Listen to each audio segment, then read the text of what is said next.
तो हेलो दोस्तों, स्वागत है आपका मेरे चैनल सिने सूत्रा पे। बात करने जा रहा हूँ एक सीरियस और फनी बट सोचने वाले टॉपिक के ऊपर।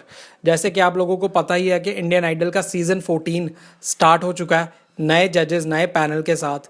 कल भी मैंने इस पे एक वीडियो बनाई थी जिस पे मैंने इस बात पे चर्चा की थी कि क्या इस बार नॉर्थ ईस्ट और अरुणाचल के साथ पार्शियलिटी पॉलिटिक्स होगी या फेयर उनको रखा जाएगा। तो आज एक नया टॉपिक, आज का जब मैंने एपिसोड देखा तो मुझे एक चीज़ रियलाइज़ हुई कि यार हमें जब ऑडिशंस होते हैं ना तो बहुत अच्छे अच्छे बहुत टैलेंटेड सिंगर्स आते हैं, बट कुछ ऐसे सिंगर्स भी आते हैं जिनको देख के हमारा दिमाग चलता है कि यार ये ऑडिशन में कैसे पहुंच गए। तो हमें ये लगता है ऑडिशन देख के कि शायद ये सीधा फर्स्ट ऑडिशन है और जजेस के सामने ये आए हैं और इन्होंने गाया और पीछे टीम को इसके बारे में कुछ पता नहीं था। पर ऐसा बिल्कुल भी नहीं है। जिन लोगों ने रियलिटी शोज में पार्ट लिया है, मुझे पता है क्योंकि मेरी सिस्टर ने डांस इंडिया डांस में पार्ट लिया था। और अगर आपके भी किसी नोन रिलेटिव या किसी ने भी किसी भी रियलिटी शो में पार्ट लिया है तो जो मेन जजेस वाला राउंड होता है ना, उससे पहले भी 3 से 4 राउंड होते हैं जिसको क्लियर करने के बाद ही आप मेन जजेस वाले राउंड में, जो जिसको फर्स्ट ऑडिशन टीवी पे दिखाया जाता है, तो उस ऑडिशन तक पहुंचने के लिए भी आपको 3 से 4 ऑडिशन क्लियर करने पड़ते हैं। छोटे छोटे शहरों में अलग अलग ऑडिशंस होते हैं। उसके बाद एक सेंट्रल मेन सिटी यानी दिल्ली में या किसी एक मेन सिटी में वहाँ पे ऑडिशन होता है, फिर एक ऑडिशन होता है और देन फाइनली आपको जजेस के सामने भेजा जाता है। तो जब इतने रिफाइंड सिंगर्स जजेस के सामने या डांसर्स आते हैं ना, तो डायरेक्टली नहीं आए होते हैं, वो 3-4 राउंड क्लियर करके काफ़ी सारे लोगों को ऑलरेडी हरा के वहाँ तक पहुँचे होते हैं। तो अब आप सोच रहे होगे कि फिर ये फनी कंटेस्टेंट कैसे आगे पहुंच जाते हैं। यार यही मैं सोच रहा था। तो ये फनी कंटेस्टेंट पहुंचने का कारण है शो को थोड़ा एंटरटेनिंग, थोड़ा फनी बनाना।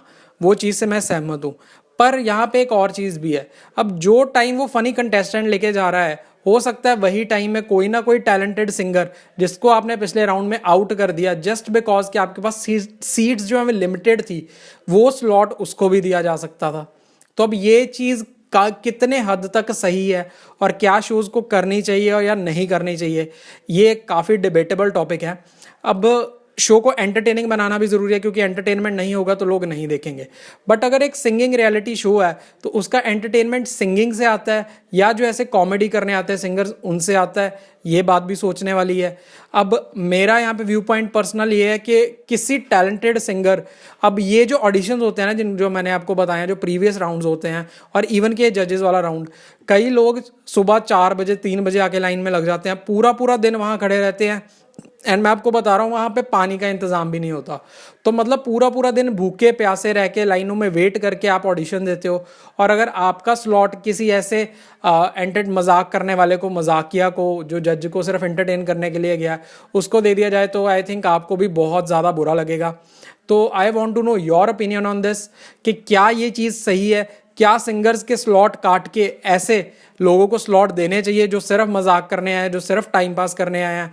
और माइंड यू, ये लोग 3 से 4 ऑडिशन क्लियर करते हैं तो ये लोगों को पहले ही साइड पे कर लिया जाता है, किसी लाइन में नहीं लगते, कुछ नहीं लगते, इनको सिर्फ आगे ला के रिकॉर्ड करके भेज दिया जाता है। तो क्या कितने हद तक ये चीज़ सही है बताइए मुझे कमेंट में। वीडियो अच्छी लगी हो तो लाइक कर देना, चैनल को सब्सक्राइब कर देना। ऐसी अच्छी अच्छी वीडियोज़ मैं आपके लिए बनाता रहता हूँ।